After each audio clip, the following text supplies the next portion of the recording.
আজকের পদক্ষেপ আগামীর ন্যায় বিচার সুরক্ষিত হোক নারী ও কন্যার অধিকার। এই প্রতিপাদ্যকে সামনে নিয়ে গাজীপুরের কালিয়াকৈরে যথাযোগ্য মর্যাদায় পালিত হলো আন্তর্জাতিক নারী দিবস।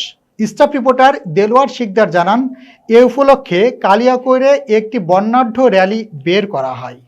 র্যালিতে শিশু কিশোর থেকে শুরু করে সব বয়সের নারীদের অংশগ্রহণ ছিল চোখে পড়ার মতো।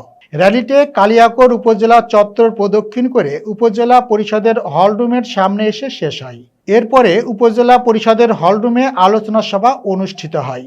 কালিয়াকৈর উপজেলা নির্বাহী অফিসার AHM ফখরুল হুসাইনের সভাপতিত্বে প্রধান অতিথি হিসেবে বক্তব্য রাখেন গাজীপুর ১ আসনের সংসদ সদস্য মোহাম্মদ মুজিবুর রহমান, উপজেলা মহিলা বিষয়ক কর্মকর্তা সানজিদা মজুমদার, কালিয়াকৈর প্রেস ক্লাবের সভাপতি সরকার আব্দুল আলিম, কালিয়াকৈর থানার পুলিশ পরিদর্শক রবিউল ইসলাম সহ উপজেলা প্রশাসনের বিভিন্ন দপ্তরের কর্মকর্তা কর্মচারীগণ উপস্থিত ছিলেন।